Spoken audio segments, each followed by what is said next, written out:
Hello, and welcome to Simple Solutions live stream. For today, this is our story time, and I hope that you can hear and see me clearly. I'm excited that you're here with me today, and I am so grateful that you all are joining our family cafe. Today, we're going to be reading two stories. And also, between those two stories, I'm going to be sharing with for the parents some activities they can use to actually support the implementation of children understanding and learning. We'll also talk about feelings. So, if children are having big feelings right now, our whole topic for our session today is about dealing with those big feelings. So excited that you're here. Come on, children, gather around. Have you ever felt mad? Me too. So I'm going to start out with permission of Scholastic. We're going to read about Mouse, who was mad. All right. Let's see. What do you think it's about? You're right. It is about a mouse. Oh my goodness. And the book is by, oh, right, we have to talk about the author. The book is by Linda Urban. Now, the author, that's the person who reads the books. And it's illustrated by Henry Cole. Illustrated? Well, that's the person that draws the pictures. Oh, and good evening, Sarah. Glad you joined our story time. Welcome. Mouse was mad. Hopping mad. You look ridiculous, said Hare. What is a hare? Oh, that's kind of like a bunny or a rabbit. Mouse stopped hopping. Let me show you how to hop properly, said Hare, who was truly a hopping whiz. Can you hop? Good. I can see you. Good job. Mouse tried to hop like Hare. Mouse hop, hop, flopped, splish into a mucky mud puddle. Oh, uh-oh. Did you hop? Good job. Oh, let's see. Oh, what do you see? Oh, you're right. Now, Mouse was really mad. Stomping mad. Right, that's stomping. Good job. So you call that stomping? Said Bear. Mouse stopped stomping. Stomping done right should result in the shaking of trees and the rumbling of the earth, said Bear. And Bear stomped. Go ahead and do your stomping. Is anything rustling? Is anything shaking? The trees shook. The earth rumbled. Mouse tried to stomp like Bear. There we go. There we go. Are you trying? The trees did not shake. The earth did not rumble. Mouse stomp, stomp, flopped, splush into another mucky mud puddle. I know, lots of puddles. You're right. Now Mouse was really, really mad. Screaming mad. Have you ever been screaming mad? That's hardly a scream at all, said Bobcat when he heard Mouse scream. Mouse stopped screaming. When I scream, you can hear it echo through the woods. Bobcat screamed to prove his point. Did you hear it? It echoed and echoed. Mouse open this mouth wide. Come on, everyone. Do it like mouse. And let out the loudest scream he could imagine. Okay, cover your ears. Come on, everybody. Ah! How'd that go? He tried arching his back like Bobcat. Let's see. Arch your back. All right, I'll arch mine. Oh, but he lost his balance and fell. Splosh! Into, oh, you guessed it, into yet another mucky mud puddle. Uh-oh. What do you think's going to happen next? Let's see. Now Mouse was really, really, really mad. Rolling around on the ground mad. Can you roll? Okay, let me see you. Oh, that's good. Roll around some more. Roll, roll. Okay, good, good, good, good. Pull your feet in, said Hedgehog. Mouse stopped rolling. The best rolling is achieved when the body is a perfect sphere. What's a sphere? Oh, a sphere is a circle. It's just another word for circle. Hedgehog tucked in his nose and his feet and his hands, and he was a perfect sphere. Can you tuck in? Let me see. Tuck in your head. Yes? Okay. Tuck it in. Let me see you. Tuck in your feet. You are a perfect sphere. Just another word for circle.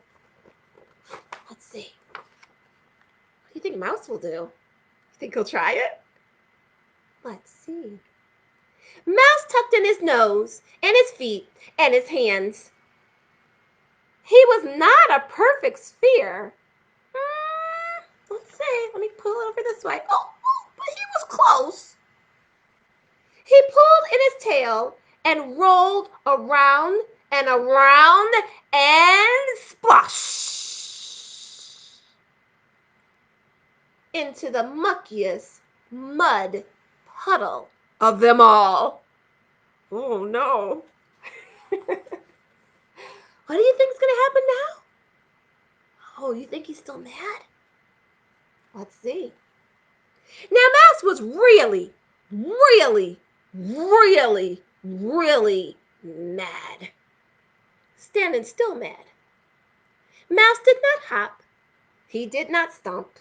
He did not scream or roll on the ground. He stood very still.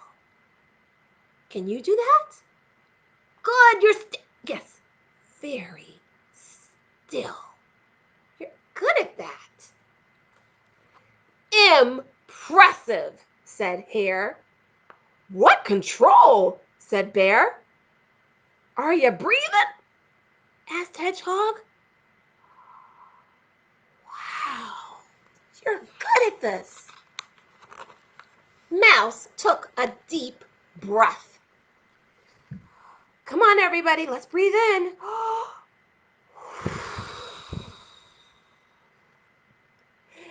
And let his breath out. Bobcat could hear a whistle through Mouse's nose. Come on, make your whistle. But he did not see Mouse move. Inspiring, said Bobcat. Bobcat stood very still. He breathed deep and he tried not to move. Okay, everyone, don't move. Don't move. Oh, good job. Don't move. Be still. Be still. Your ears twitched, said Hare. Let me try.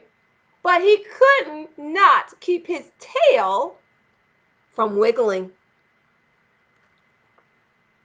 Bear tried. But when he breathed deep, trees moved and the ground shook. Hedgehog came closest, but even he could not keep his bristles from bristling. They stood together for a long time, breathing and trying to be still.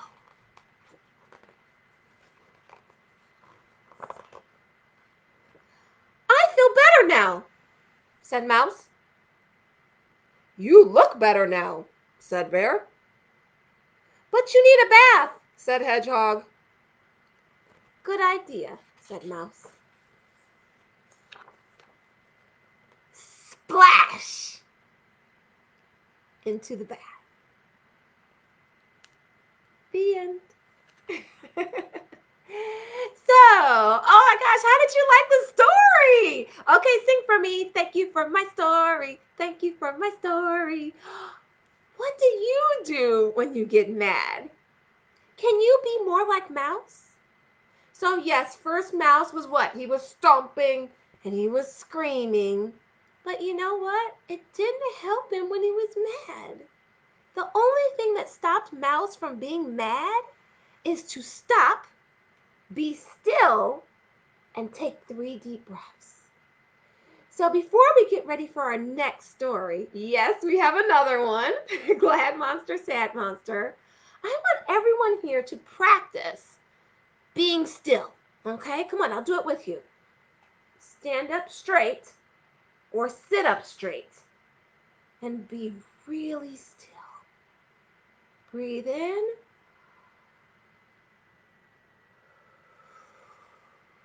Breathe out.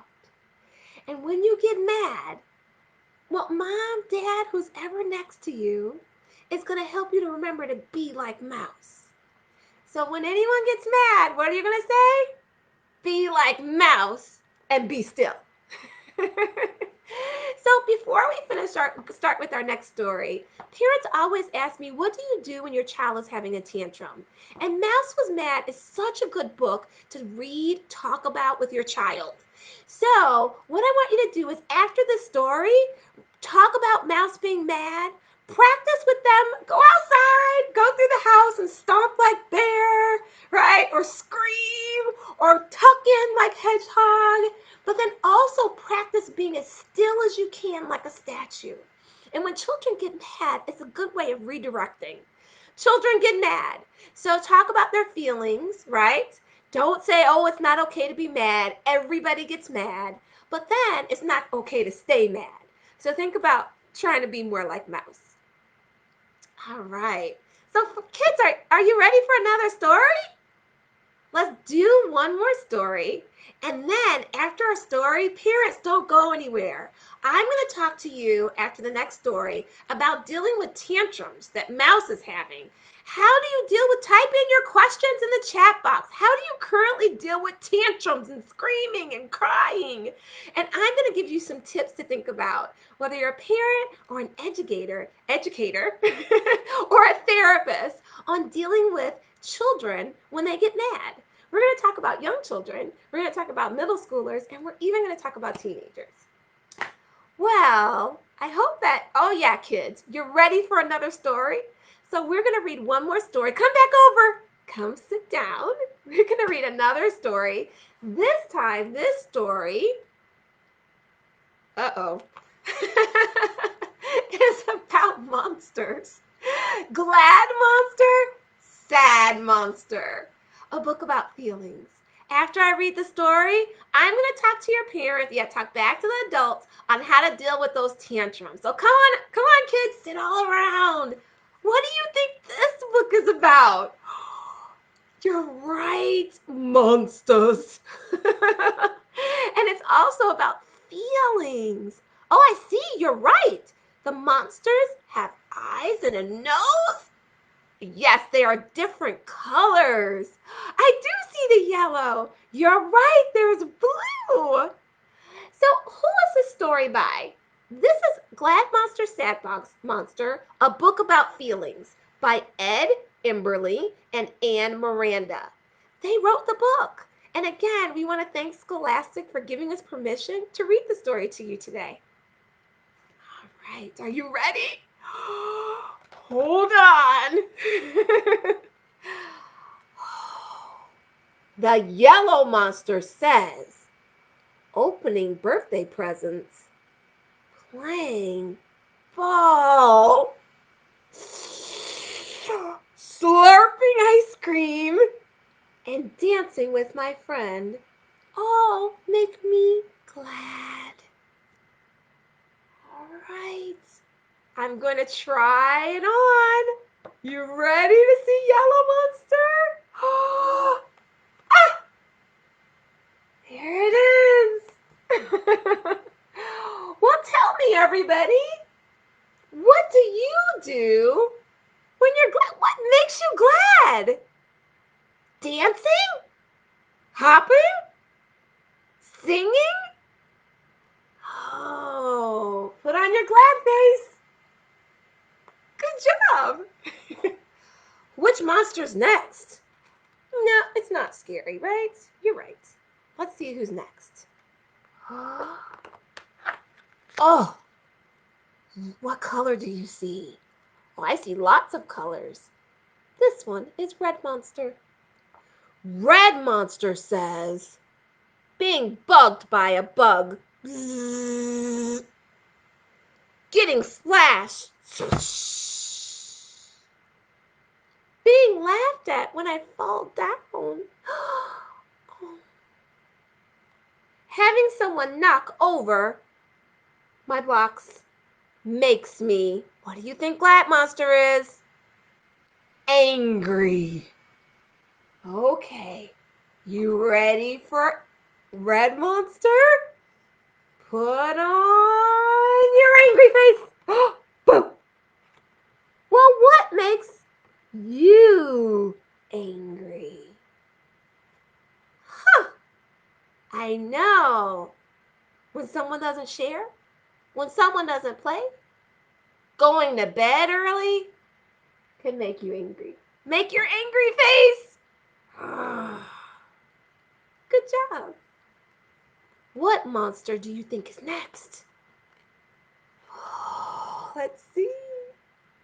Oh my goodness. Let's see what's next. Pink Monster says, making Valentines, rocking a baby monster, baking muffins with Granny Monster, and hugging wiggly puppies makes me feel loving. Oh, this is a loving monster. Oh, wow. Come on, everyone. Come on. Let me see your loving face. Oh, it's your loving face. What makes you loving? Oh, hugs make you loving? Kisses make you loving? High fives make you loving? Oh, I love seeing your loving face. Oh, and look at my friends. Oh, I see. There's Judy from Connecticut. Oh my gosh. Lizette from Casa Central. Hi. How are you? I love seeing your loving faces. Let me see them. Oh, they are so nice. I love it. Yes. Oh, hi, Esperanza. Oh, let me see your loving face, Esperanza. Perfect. That's a good one. What do you think is next? Come on, friends. Let's see. Ah, next we have the blue monster. And what do you think he'll say?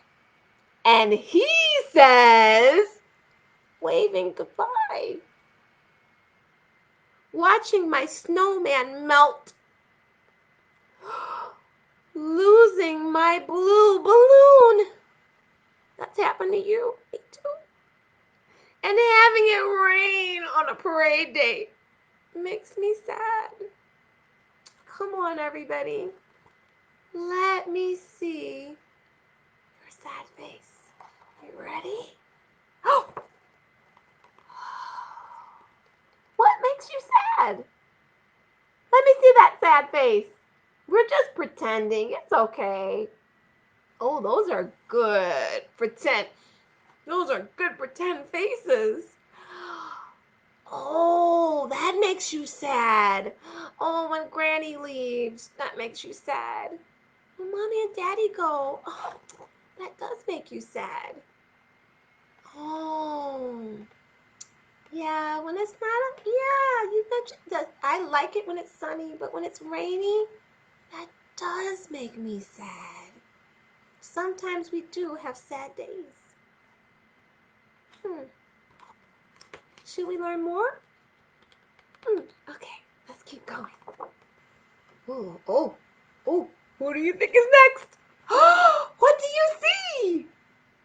Oh, you are right. Orange monster. An orange monster says, listening to a terrible thunderstorm, imagining what's hiding under my bed, seeing little creepy things, and being chased by grumpy, growling things worry me. What worries you? Let me see your worried face. Get ready. I'm gonna show it. Let's do it together. 1, 2, 3. There is my worried face. Let me see your worried face. What makes you worried? Oh, yes, that's true. You could be worried about getting sick. You could be worried. Yes, you could be worried about falling. You could be worried about monsters. Those are worries. See what's next. Oh, we've got 2 more monsters. Are you counting? Yes. The green monster says, glowing, showing my sharp white teeth, waving my hands in the air and saying, shoo, shoo, and boo, boo, make me very scary. Let me see. Come on, everyone. Get ready. Get ready. Let me see your scared face. What makes you scared? What do you do when you're scared? Oh, yes. You take 3 deep breaths. Oh, you learned that from, Mouse did that when he was angry. So you're gonna do that when you're scared. You go get Mom. You get Dad. You get your brother. Okay. Yes, you have to have something special when you get scared. Oh, yes. I love my blankie. Blankies can help you when you're scared. You are right. What do you think is next? Let's see. Purple. The purple monster says, being upside down. The purple monster says, making silly faces. Wearing a big monster clothes. And boinking around makes me feel silly. You guys feel silly? Let me see your silly face. Ready? Set? Come on, silly face! I love it. Those are good silly faces. What makes you feel silly? Oh, tickles. Tickles make me feel silly. Running. Oh, rolling. Oh, telling jokes. Oh, that makes you feel silly. I love your silly face. Good job. The end. So what I want you to do now, if you're at home, Mom, Dad, Grandma, go get some paper. Get something where your child can make their own masks. Do your own masks of all your emotions. So silly, sad, funny, whatever ones, add to the emotion, scary, angry. Think about all the silly faces that you can make and then make them into your own mask and be able to share them with others and post them up. I want to see those. When we finish this Facebook Live today, I want you to post if you do any of these activities where you roll on the ground like a mouse or you make masks and post them onto this into the comments going forward. We want to see all of those great, right? Those great masks. So thank you. Let's come on, parents, come back in. Come back in, parents, educators, therapists. This was our story time. So now let's talk about how to continue our story time activities with your child. What I'm going to do is I'm going to post in the comments something called book nooks. And book nooks are actually activities for stories like Mouse was Mad, and it gives you ideas to do to continue on this time with your child. So one of the ideas is to read Mouse was Mad, for example, and go outside and actually do those movements, or to do them inside, or to draw them. For Glad Monster, Sad Monster, is art activities are great. Or pull out a mirror and start talking about your emotions. So the key thing is that children have to gain a language and emotional literacy.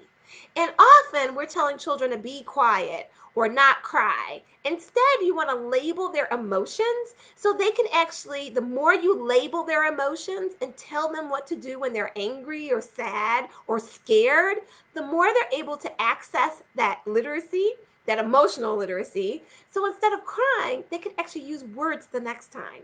So it's not just if you're an educator saying use your words. You have to give children the words so they can learn how to use them. And how does that happen? By building their emotional vocabulary every time you see them have an emotion. The more you see them have an emotion, the higher the likelihood there will be that they will actually use that word to describe their emotion in the future. So beyond saying something like use your words, I say give them words. Give them tons of words to say. Other ideas for calming older children when they get frustrated or sad is to go do what we did with Mouse was Mad and write down all the things you can do when you're mad. First, write down what it feels like to be mad or scared. What does your face feel like? Hot. What do your hands feel like when you're scared? Tight. So children are better able to describe those feelings and be able to understand what their body is doing and connecting that to words. So again, give that language. After you give the language of what do they feel, touch your heart, for example, is a great one to do when you're sad or you're scared. And what do you feel? My heart is beating fast.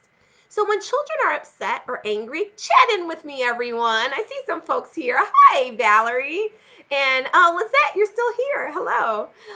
So first you're going to do is you're going to redirect the child by not saying stop being mad or tell me what's going on. Start with what are you feeling right now? If two siblings are arguing, it's great to start with what are you feeling right now for any age instead of going into who did what or divvying things out. Then you want to talk about, after you talk about feelings, emotions, your heart's beating fast, a good one for a young child is actually have them touch their heart at that moment, if they'll let you, or feel their face. So redirect them to understanding their body and how their body's reacting. Then what I want you to do is write down a list of all the things they could do, similar to how what happened in Mouse was Mad. So first write down the things the animals did. Then sit down and write a list of the things that grandma does, or Pop Pop does, or their dog does. And then write those things down, like the dog barks, woof, woof, woof. And then after you do that, write down the things that are good solutions. So then say, wow, what if we took 3 deep breaths like Mouse? Or what if we drew a picture? Or what if we stomped, but stomped not where we're hurting anyone, but just kind of stomped in a corner, right? Where we kept not putting a child in a corner, please don't get me wrong, but you know how you kind of stomp and kind of let your energy out. Or it could be, so giving those examples of what to do will teach a child what to do when they're angry, and then posting that list up. This doesn't just mean for little kids, it could be for any age. What gets you mad? You could also type numbers into this. So, another idea is to write down the stages of anger or the stages of fear. So, what you do is you get numbers and then you write down the numbers, right? Of, oh, this is a 1. 1 means I'm not really mad. Ooh, but now I'm going to be a 2. That means that my face is getting angry. That's a 2. Then I'm a 3. And now I'm really mad. So use a mirror and talk with a child about how their face changes as they get more intense with anger. And then attach numbers to it. One, it helps them to teach numbers for little kids. But even for older children, it's a good way to talk about how anger intensifies and what your physical responses are. Then next to each number, then you're going to write down a solution. So maybe when you're a 1, just a tickle might actually change your mood. But when you're a 2, that doesn't seem to work. So maybe it's actually taking 3 deep breaths. But whoa, when you're a 3, wow, you need to walk it out. So for older children, we talk about walk it out, talk it out, right? Or sit it out. All right, you guys got it? Walk it out, talk it out, or sit it out. So those are great even for teenagers, that they can actually just make a choice. When I was a teacher in a classroom, I had an area in my room where they could sit it out. And yeah, you couldn't sit it out for the whole class. So put a timer and you could do that. It's not timeout. Well, the difference would be timeout can be a great strategy for parents, but the children are talking about how when they may go there. And that's really a good strategy to say, I'm going to sit this one out. Okay. And then a timer might be helpful if you want them to engage back in. Like, you've been sitting for like 5 minutes. Are you going to come back and join us? It's okay if you don't, but I really wish you would. So that's another way to think about it. Walk it out. The child chooses just to go for a walk, whether it be walking around the house if you're at home, going for a walk around the block, going for a teenager, that would be more appropriate, going for a ride. You could ride it out. Yes, you can ride it out. If you know how to ride a bike, you can ride it out. So if it's nice weather, I don't know if you can ride it out in the winter, depending on where you live, but you can ride it out. What ride it out means that you just go for a bike ride. So remember, I want to give parents other ways of just besides go to your room. You have to remember, some of these rooms are really nice. so they don't even mind going to their room, especially if there's a TV or iPad in there. So other ideas is sit it out, walk it out, ride it out. Get that for the little kids, that little trike. You can ride it out. Okay, jump it out. So you can jump up and down until you stop feeling angry. Chat in the chat box. I see some chats in here, and tell me what do you do when you're struggling with your child's anger. And so these are some good things. For teenagers, you could actually make a list and post it on the refrigerator, and they could just write this down. Another idea for teenagers is to write it out. So you have to write out what you're feeling right now, why you're feeling that way, and how you're going to make it better. That's for older kids. But for little kids, definitely pictures work. So what you could do, everyone get your phone. Yes, get your phone. Take a picture of their bike. Take a picture of where they can walk. Take a picture of draw it out, right? Which would be paper. And then put the picture next to the strategy of what they can, like put them up, like you could take it and have it on your phone as a reminder and say, remember this. Or if you want to, you could print it out, laminate it, and then post it on the refrigerator or in their room. So post it up somewhere, and then you can give them those strategies. So we talked about several, and the child can choose them. Another idea, and this is if you're really fancy, is to take actual paper plate, actually take 2 of them, take one of the paper plates and draw all the things that they can do. Write it out, draw it out, walk it out, right? You write all the different outs. Then take the other paper plate, cut like a triangle in the top paper plate, hole punch them and put them together with like a little pin. and then they could spin it. And then you have a spinning wheel of where they can, and whatever they spin, that's what they do. So you spin it, you walk, and you get walk it out, then you walk it out. And if it's young children, you just draw pictures or take photos. If it's older children, then you just write down the wheel. So then it's a spinning wheel for all the different things that they can do when they're angry. Another idea is to take dice. So I actually have dice. Yep, it's right behind me. Why do you think I have this here? And you could roll the dice. And then if you have all the strategies with numbers, then whatever number they roll, if they roll a 2, 2 could be write it out, walk it out, draw it out. So whatever they roll with the dice, that's what they do to get through their anger, their sadness, or their frustration. And then you just have dice. So just get them. You could get them at the anywhere. It goes along with the game. I don't want to mess up your games though. So you can buy dice individually. I got this from Walmart. So it was just really simple that I was able to just get the dice by itself, or the die, and have this in the hand. You can see I have it right here, and it's easy to grab. Another idea, you guys can maybe see a few more things on my shelves, like the abacus. And so what you could do is you could do it by color. And then you could also have a child choose by color, and they roll the color, and that's the one. So blue, sad, like with the monsters. Then we have all the different things you could do when you're blue.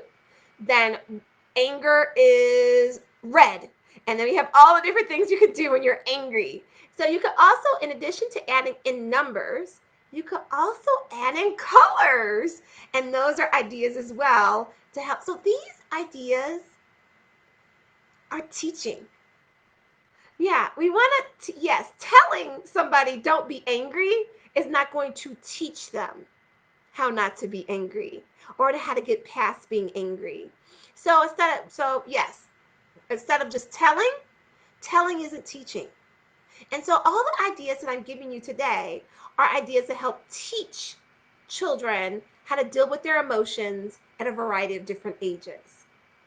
All right. So let me check in and see if there's any questions in the chat box or any more comments.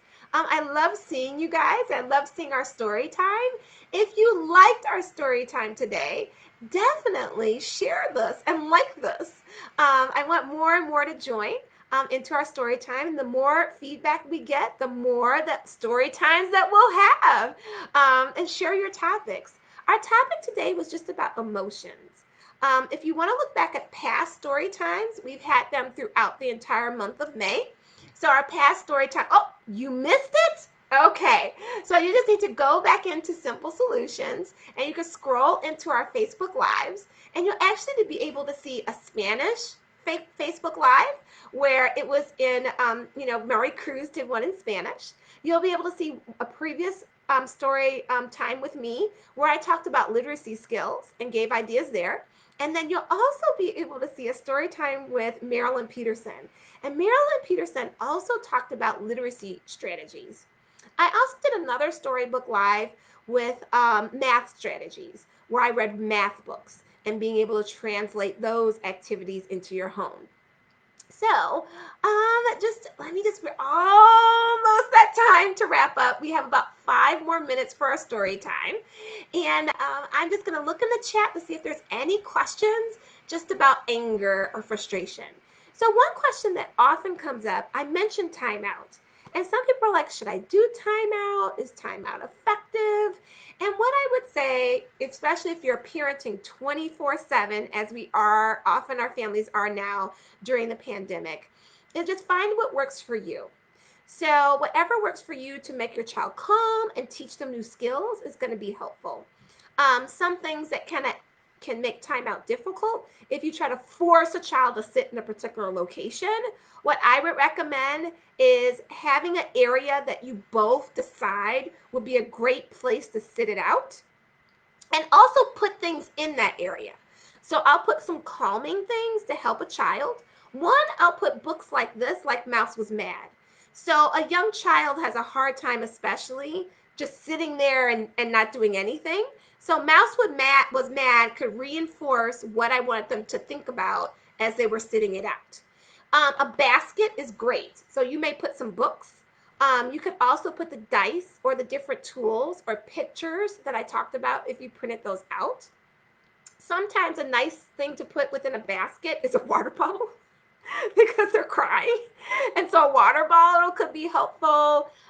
Even a little snack could be put in there. Just make sure you clean it out. Another idea is we talked about lotion. So calming lotion. Calming lotion is, oh, did you miss that? Okay. Calming lotion is any lotion that you write calming on it. So just grab your typical lotion, take a magic marker, and write calming on it, and then put a face on it, like a smiley face or an angry face, whichever you wish.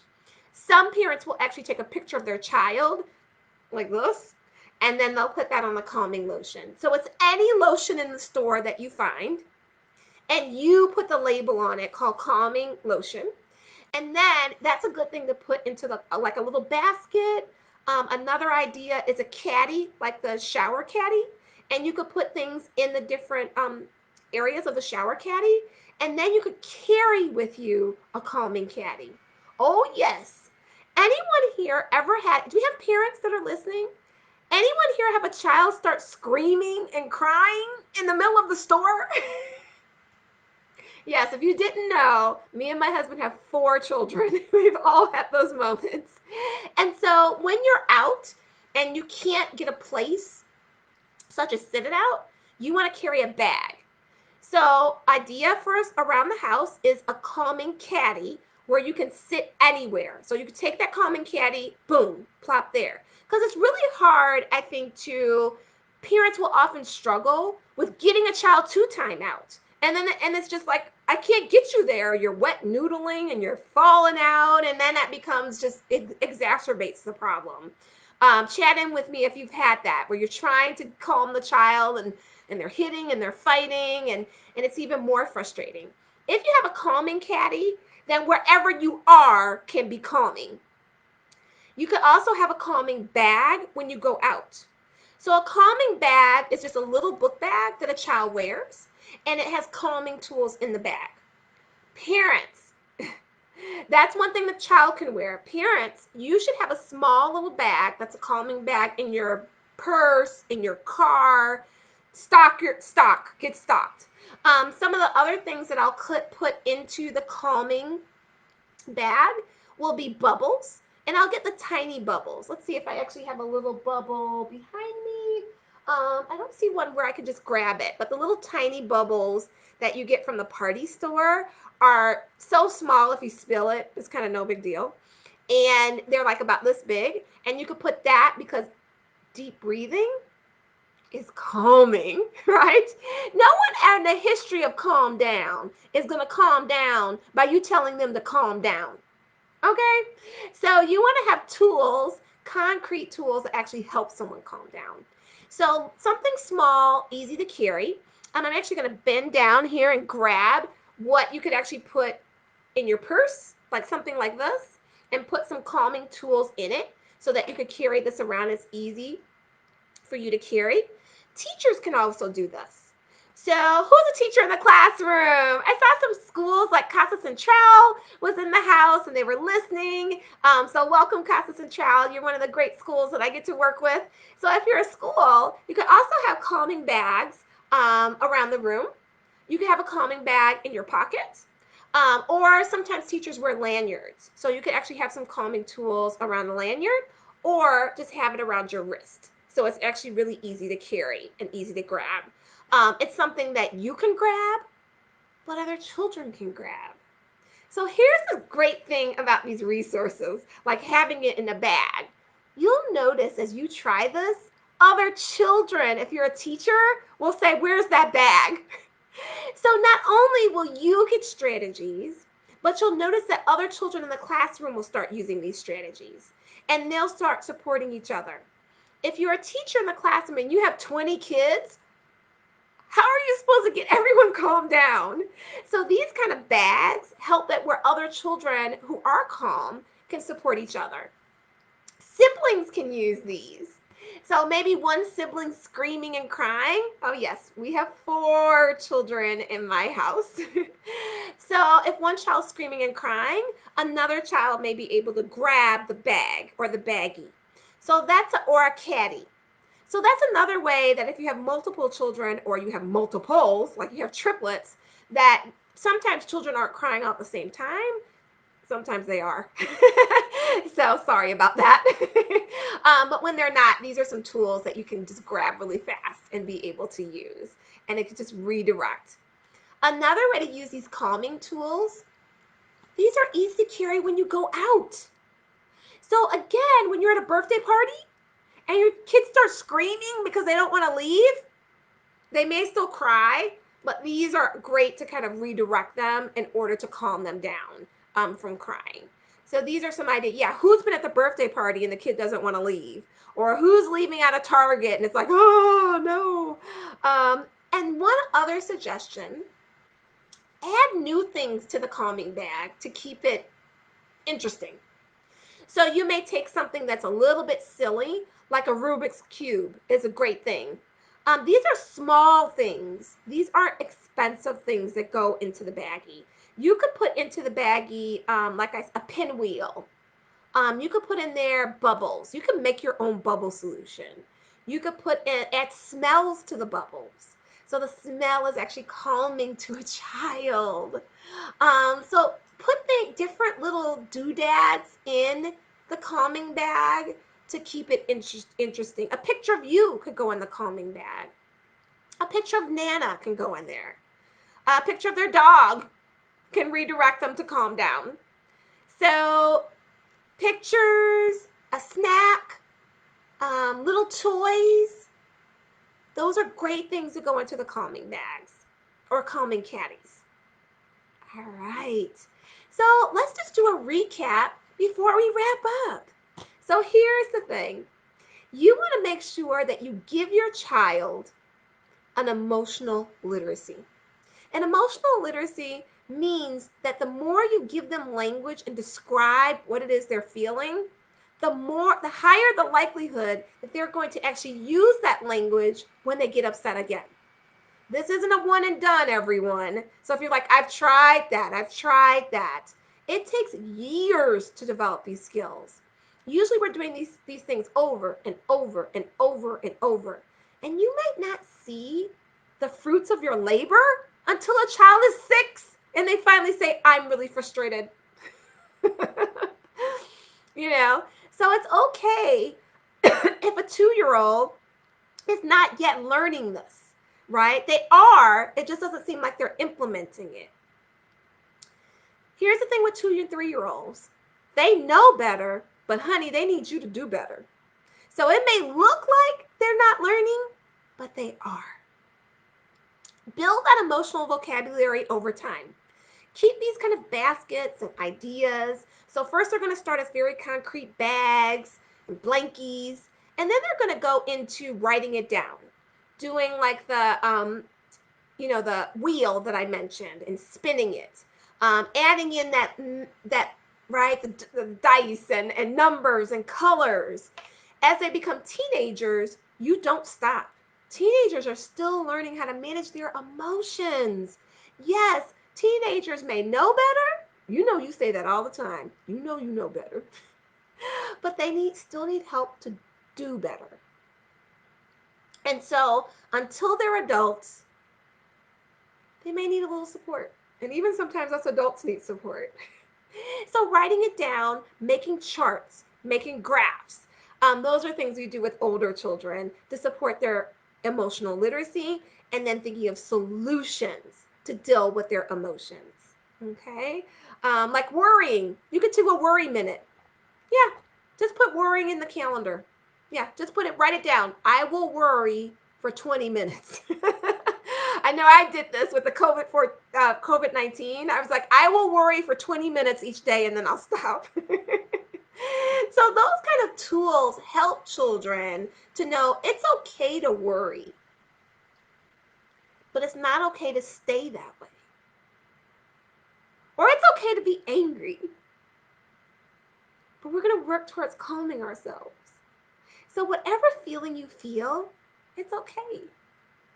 But it may not be healthy to stay in that place for very long. And those are the messages that you could teach children. Well, I think our time is up for our story time. Thank you to everyone for joining in. I enjoy spending time with you each week. And if you like this story time, share it. Like my page and go ahead and share the story time out to others. We will have another story time next week. And please, in the comments, yes. Now, in the comments, I got homework for you and homework for me. In the comments, I'm going to share. Remember, I told you, that, oh, wait, math, that's your homework. My homework is I'm going to share these book nook activities. So you'll see in the comments, in the link, that I'm going to share the book nook activities for everyone. And actually, let me see. I could probably just look and see if I can share that right now.